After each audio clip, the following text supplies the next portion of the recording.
Hi everyone, and welcome to another review by ThinkerThemer. I'm Amy, this is my wife Maggie, and together we review games from two different perspectives. I'm all about the mechanics, and Maggie is all about the story or theme, and today we are really excited to be reviewing for you Twilight Inscription, the new roll and write game based on the series of Twilight Imperium by James Niffen and Fantasy Flight Games. I should say before we get started that we have never played Twilight Imperium, none of the editions, so this will be purely from the perspective of two people very new to this world. All right, let's talk about the theme in Twilight Inscription. Twilight Inscription, we are different factions in the world of Twilight Imperium. So this is after the collapse of the Empire. There's that gap in power, and we're all kind of like looking at it going, hey, maybe we can expand, well, one, make sure that we protect our homeland and expand our influence to be the next potential ruler of the galaxy. Now, the first part about how this game plays is obvious. This is a roll and write game, and in fact, on the front of the box, it says it's an epic roll and write experience. And as you can see in front of us, there is a lot of player sheets and things going on here. Lots of icons.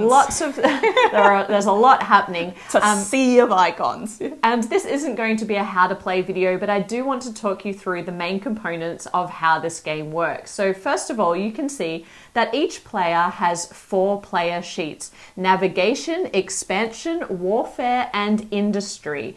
And the way that this game works is that one player is going to be designated the speaker. That person remains the speaker for the entirety of the game, and their job is twofold. It's to announce the event card that will be turned over at the start of every round, and rolling the dice, which is going to let everybody know the symbols that they have available to them to get things done on their player sheets. So being an event-driven roll and write experience, let's start with the event deck. So the event deck actually has 4 different types of cards scattered and randomly placed throughout it.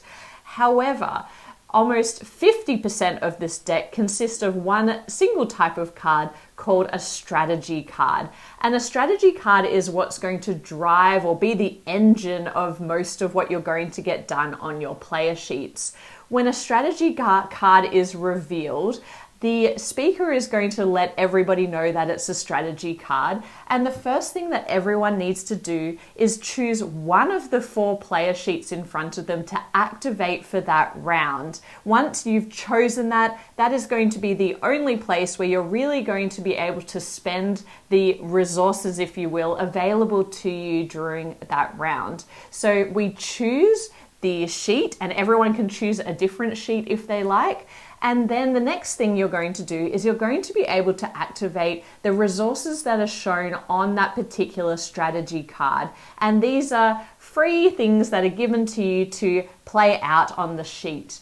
Now, I will go through each of the sheets one by one in a moment, but basically you apply those resources, and then the speaker is going to roll this handful of giant dice. So we roll those dice, and everyone is now going to activate the resources that are shown on the 3 black dice. I'll come back to the colored dice in a moment, but really you will be able to, on the sheet that you've activated, now use these additional resources. And that's basically how a strategy card works. Now, in the rest of the deck, there are different types of events that are going to occur. There's going to be a warfare card or a war card that's going to trigger a battle against the other players, but particularly the player seated to the left and right of you. There's going to be a production card that is going to allow you to generate trade goods that you've unlocked along the way. And the final card is a council card, which is going to trigger an event where we all get to vote on 2 possible outcomes that are going to be revealed by each of these cards that we've randomly allocated at the start of the game. So, how does all of this roll and write element work? Well, let's talk through each of the boards. The first board is navigation. So there are 3 different types of resource as shown here on these black dice. there is influence, there is material, and there is research. And you're going to use them differently on each of the different sheets. So now imagine for a moment that I've selected my navigation sheet as my active sheet.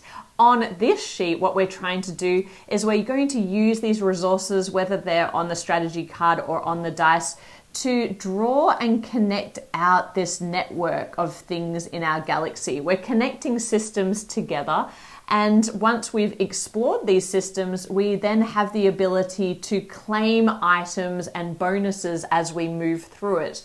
Those bonuses could be other resources, they could be victory points, they could be these relic cards, which are really useful, powerful abilities, and they also give you victory points. And importantly, you're going to be trying to race towards Mechatol Rex. And if you're familiar with the Twilight Imperium games, you'll know that Mechatol Rex is really important. It's also important in Twilight Inscription because if you get there first, you're going to get more victory points and bonus voting rights than other players around the table. As you get there in subsequent turns, you're going to be getting less of those bonuses. So we want to try and get there first. Now, one other thing you can do on the navigation sheet is unlock planets, and that's going to be important for your expansion sheet because as we find these new planets, we're going to be able to unlock these planets on our expansion sheet. And then when I choose to activate my expansion sheet, I'm going to be using those resources, say this is a new turn, to play this game of rows and columns on each of the unlocked planets. So what you will simply do is take those resources and cross them off wherever you like on an unlocked planet. And once you've achieved a row or a column, it's going to give you bonuses that you can then use throughout the rest of the game. The expansion sheet is also the main place that you're going to get population. And population is going to give you victory points that escalate depending on the number of population that you've collected along the way. Now, the third sheet I want to talk about is warfare. And warfare is important because we need to prepare for the upcoming war that is going to be drawn out of this deck. We just don't know when. And so if you select warfare as your active player sheet, you are going to take those resources and you're going to use them to allocate them to different types of fleet that are going to be useful in the war. Now, this is where it gets quite interesting, and one of the main points of player interaction in this game is that there is a left-hand side of this warfare area on your board and a right-hand side. The right-hand side pertains to the player on your right, and the left-hand side, the player on your left. And Maggie, and you are going to be trying to, for example, cross out this cruiser, which gives me a pattern like this, and this cruiser has to be deployed from this deployment line that's shown at the bottom of the sheet. So if we deploy this, we can rotate it, we can claim that bonus, and it's going to be a shape that looks like this. Now, when a war is triggered by the war card in the deck, we are going to count up the amount of influence or battleships that we have on each side and simply sum it here into this tally. So here I would have 3 on one side and 0 on the other, and then all you do is compare those numbers with your opponent, and if you win, you get the bonus at the top. If you lose, you are going to lose a victory point by losing that war. So very simply, that's how it works. As we move through the wars, we are going to be shifting this deployment line and then taking our battle further up this player sheet, if that makes sense. And then the final player sheet that I want to talk about is industry.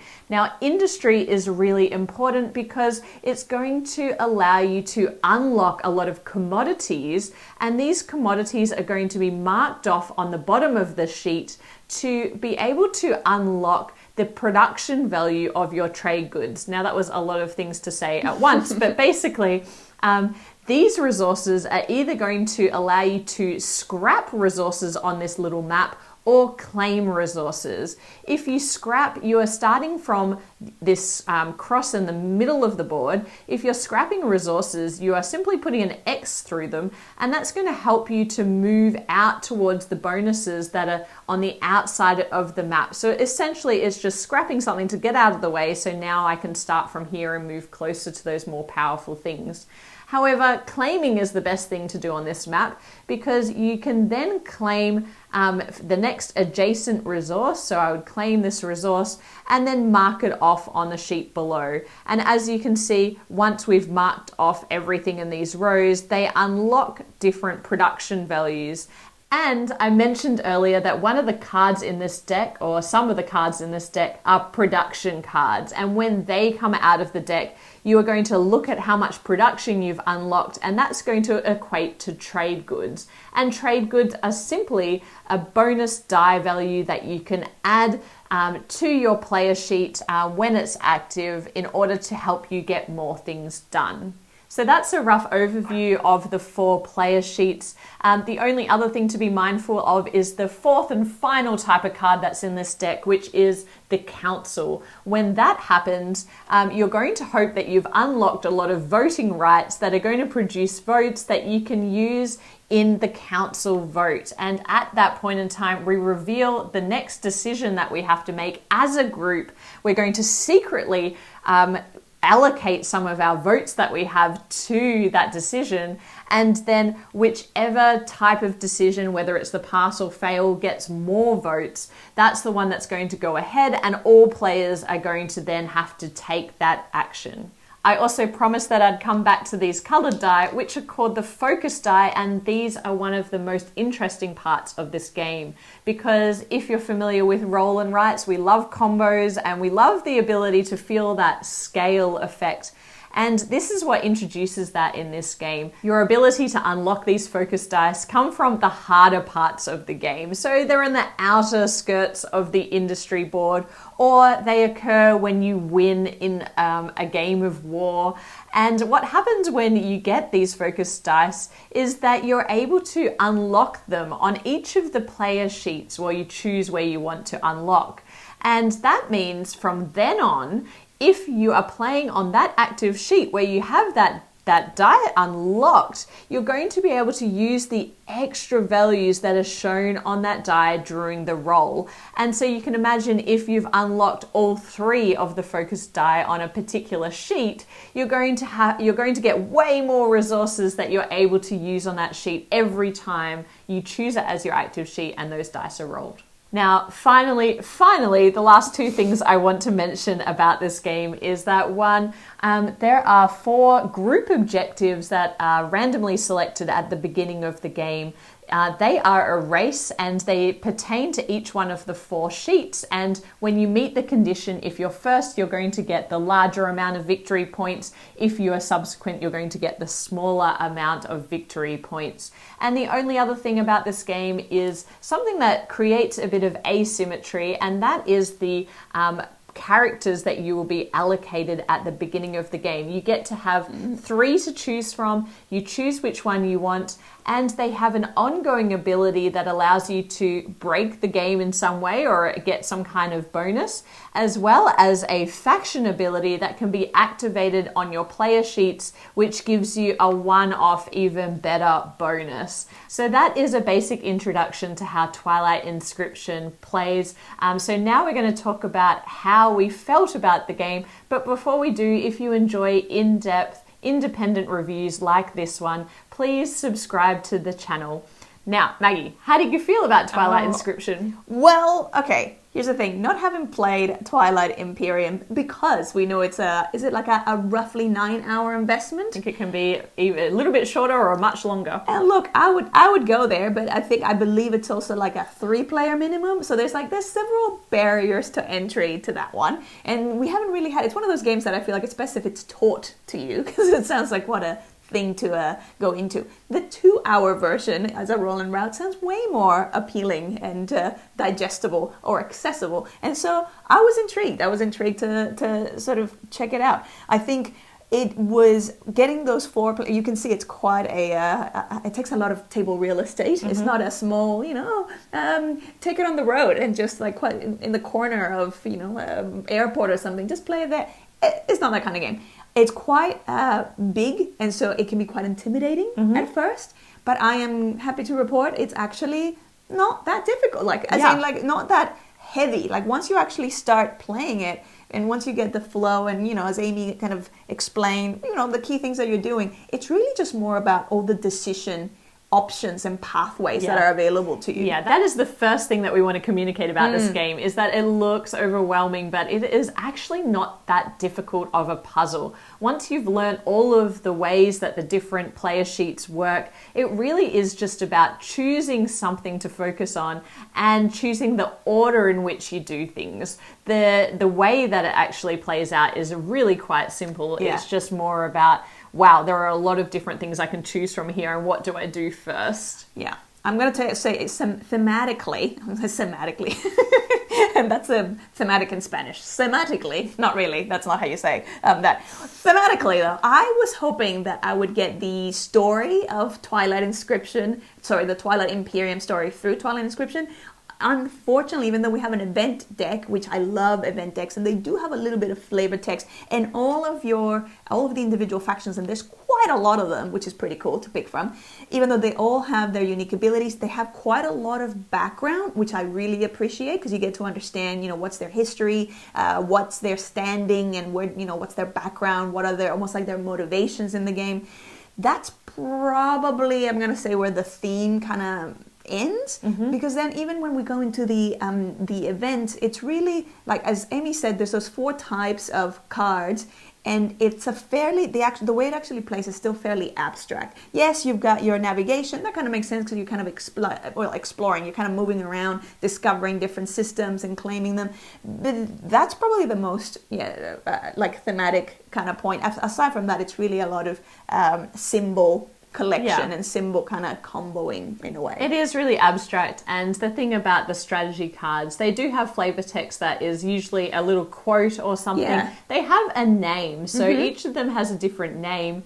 So for example, this is First Ventures, and maybe it relates somewhat to the resources that it gives you on the card. A little bit, but not a lot. For the most part, I would have been just as happy with cards that said strategy, production, war, or whatever the case may be. I wouldn't go that far. I do appreciate that there's some element there. I just wish that, like, for example, the flavor text that's in them, it's more like a quote, almost like a scene between a couple of characters, not knowing the IP. It doesn't paint a full picture. No, I have no, and also because those cards, as you're making up that deck, yes, you've got like the different sections, like the phase 1 cards and 2s and 3s, but they can be mixed and matched within those levels, and so it's not a cohesive or consistent story. So I have no idea what the Twilight Imperium universe or story is. So yeah, that's from that thematic. It's more of an abstract puzzle. It is an abstract puzzle, and if you think about the way that an event generally works in a game, you'll read out the event, and then what happens is very much related to that event. So it's very decoupled here between the flavor text and what you actually need to get done. So much so that the resources, before we started filming this, I had to look up what the resources were called. They, with the material, influence, and research are the 3 key symbols you need to remember in this game, because it is just a matter of memorizing what they are and what you need to do with them on each sheet. So it doesn't really, the theme doesn't go that deep with this game. I do want to make another point about the resources, because it is a little bit of a struggle when you get into this game, that the resources are depicted on 3 black dice here, but everywhere else they are depicted with their color. And so in some ways it's easy to memorize what you're using, because you can look, okay, I've got one green die and one blue die to use, particularly on the cards or the focus die. But then you also need to learn the symbols because of the black dice. And I will say that the influence and material symbols are a little too similar. And that makes it a little cognitively harder than it needs to be when you're looking at trying to quickly sum, okay, I've got 3 of this type and 2 of this type to use on my board. I mean, that's a little bit slower than I would like it to be. And that's nitpicking, but I wish the symbols were a little bit more different. I feel like the thing that would have fixed that is if like at the moment it's a white, what do you call it, sort of groove? Indent, yeah. The indent. If that was the color of that icon, that would fix it. So it's like the outside of the die would still be black. And so that's possibly something that I know this is going to be blasphemy for a lot of people, but that's something that I might actually do paint myself. them in. Yeah, just paint them in because it's a group. So it's actually going to be quite easy to do a very basic wash to get, because I did find myself thinking when they would get rolled, like you like to group them together and to kind of go, okay, so I've got, this many of this and like this many of that. But I found myself thinking in colors. I would go, oh yeah, so I've got, 3 pinks to use, even though that one's not pink. Exactly. So it makes it, it does make it difficult. Whether you're a symbol-oriented person or a color-oriented person, because of the mismatch, it makes it a little bit tricky. But let's just circle back now to the overall feeling of the game. And the feeling I get from this game is, well, one, it's not super interactive. So if you're expecting a game that is as interactive as Twilight Imperium seems to be, it is definitely not. There are only really the elements of warfare, which is a really simple who has more warfare points. Very quick, fairly painless, even if you lose. It's kind of like, what's your number, what's my number? Oh, okay, I lost. Or, oh, yeah, I won, and that's it. And of course, then the scoring the scoring at each of those race points where you're trying to get more than the other people around the table. That's really as interactive as it gets. But I really did enjoy the race elements of the game. It gives you something to strive for very quickly out of the gates. With those 4 objective cards being different each game, you can then see, well, this one I need to claim 5 of the planets on this sheet. And so that gives you something to race for in order to get those the bigger victory points. Yeah, I really like the options. I love games that give me a lot of different pathways where every new game I could go, oh, okay, I'm going to try and go really heavy on this, or this is my strategy, or this game I'm going to just go really hard on navigation and see what happens, see how it plays out. I really appreciate that this is the kind of game where you can do that. And even thematically, even though there's not a lot of theme that kind of comes across thematically, there was this concept of, and there's great acknowledgement in the rule book as well around colonialism and going, even though obviously this is a fictional setting, the impact of colonialism and all of that sort of, not wanting to glorify it, and where, there's oppressors there, those factions are labeled as such, and so it's not sort of, I appreciated that. But the fact that there's always going to be ways to win the game without you having to rely on oppressing or overpowering another, like taking over planets or like overpowering other civilizations or things like that. So I appreciated that. One thing I also appreciate about the game is that the game does kind of slightly nudge you in different directions. So the objective cards may make you focus on one area first, as well as your asymmetric player ability, which had a lot of influence over the thing that I tried to specialize in the game. And I really liked their abilities. They always seemed like, ooh, that's pretty powerful. But then you're choosing between other things that are also, ooh, that's a bit powerful. And so it's fun to choose one of those and to have an ongoing benefit. That forced me in the games that we've played to kind of focus on one of these sheets more than others. And what I found is that no matter which sheet you're really focused on or you're unlocking those focus dice on, it still enables you to get that combo feeling. So all of the sheets are going to give you other benefits that you're going to be able to use across the other player sheets. So no matter the starting point, if you will, it's going to spread out to the rest of the game. And that's a feeling that I really did enjoy. The other thing about it is, though, that you cannot ignore parts of your player boards because there's going to be production, there's going to be council, and there's going to be war. And so even if it's not your focus in the game, you should probably do a little bit of each of those things just to ensure that, you're kind of in like the war when it happens. You're not losing massive amounts of victory points, ensuring that you don't always have to take the worst option when it comes to voting, and making sure that you're producing the trade goods which act as a wild that you can use throughout the game. So I do like that the game helps to nudge you in areas, but that also you can't ignore any one thing. I felt like, yeah, it's like whenever I tried to focus on one thing, you can't really just do one sheet. You're always going to be, because they tend to have that flow-on effect onto other sheets, I felt like it was more like neglect one. It's a game of neglect one, because I always found myself having preferential for two and then a third, and often there's the one that I keep forgetting about. And oh, that's right, I should go and do something around there. I will say, you mentioned the comboing. My experience with this one was not so much in that combo-tastic feeling that you can get with some roll and writes, where it's like, this triggers that. I don't feel that with this one. It's a much more subdued, much more frugal, let's say, experience. Because it's like you will unlock something somewhere else, but it's almost like a 1-2. Like you never get like a 1-2 to 3, and then I have a 30-minute turn that I managed to expand, So, which I think the other side of that, it's the tension. It's not so much that, satisfying super combo. It's more of like a tension of, these resources are fairly scarce. So now that I've unlocked this asset, where am I going to spend it? Because this is not going to come around all the time. No, you're completely right, because you can't use the things that you unlock until you activate the sheet that you want to apply them to. And so it's not an instant combo effect. It's more of a retained things that you're going to get to use on your next turn potentially. And if you don't forget about them. Because that's the other thing I have is get, great, I'll unlock that. I'll use it later, and then you come to the end of the game, you're like, I never used it. Yeah, and that is going to be one difficult element of the game for people, is just remembering the things that you've got to use once you activate another sheet, because it's sitting on a different sheet and you just have to remember that you have it there.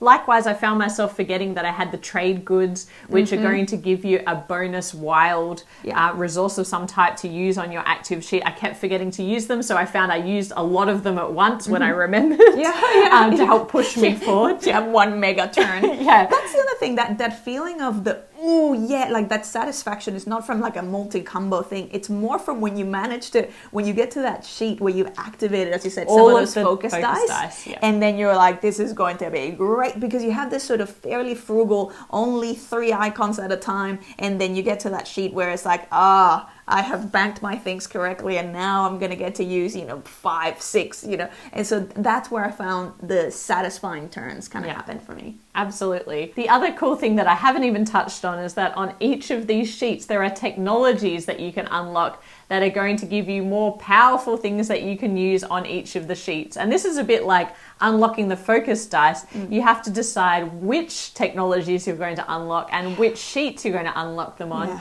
And I think that's what helps the replayability of the game, because in some games you might focus on one sheet and therefore unlock those technologies to help you with that. In other games you might be racing towards certain objectives that you haven't seen come up before, or the bonus from here, from your asymmetric player ability, I should say. And so I do feel like there's some replayability, but it's not huge, because ultimately, as we mentioned, you do need to do a little bit of everything. And that event deck, while it's shuffled within each of the stages of the game, it doesn't differ. No, so it's always the same. So it's always the same combo with a of slight things. Different order within the individual phases. So once you've played this game a few times, it does feel like you're going through similar motions, but with differential benefits. So it is then a matter of what is the best order to do things in order to optimize that score at the end. The final little thing about replayability is that each of these player sheets, and there's quite a few of them in the game because it does play 1 to 8 players, they have an advanced side on the back, but really all that does is shift the puzzle a little bit, so everyone has a slightly different puzzle and has to go about unlocking things in a slightly different way. So it doesn't really change the game that much. It just means that you don't have to stare at the same player boards over and over again in each game. Now, one other thing I wanted to talk about are these pens. Oh yes, because the chalk markers.